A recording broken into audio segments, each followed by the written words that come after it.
Paano gawing hindi in another call kapag may tumatawag sa'yo? May tumatawag ba sa'yo at tinatanong ka bakit in another call ka? O di kaya ikaw yung tumawag sa isang tao at ganon din ang naririnig mo. Isa sa mga dahilan kung bakit ganon ay may kausap sila sa kabilang linya. Kung mapapansin nyo sa Messenger, ganon din ang iyong maririnig. Gusto mo ba na kahit may kausap ka sa Messenger o di kaya sa iyong cellphone na kahit busy ka ay hindi sasabihin na in another call? Kung gusto mong malaman, panoorin mo ang video na to.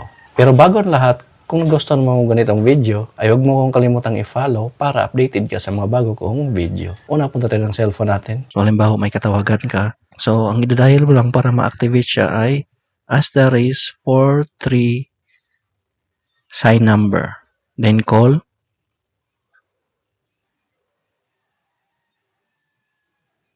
Then nakalagay dito is call waiting service was enabled. So, kung may katawagan kang iba at may ibang tatawag sa'yo, ang mangyayari doon ay mag-ring pa rin. So, hindi sasabihin na you are in another call. So, ngayon naman, paano ba siya i-disable? Para mo disable is i-dial mo lang tong sign number 43, then sign number, then call.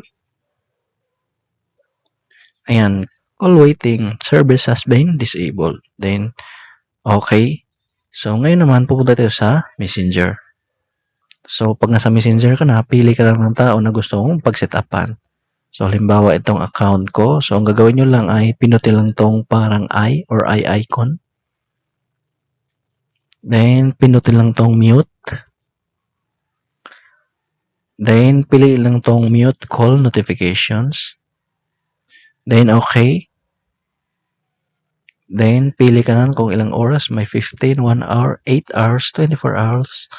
I change it. So, ang ilalagay ko dito ay I change it. Then, okay. Ayan. So, sa ganung paraan ay kahit may katawagan kang iba, kung tatawag sa yung tao na to, hindi niya malalaman na may katawagan kang iba. So, mag-ring pa rin siya.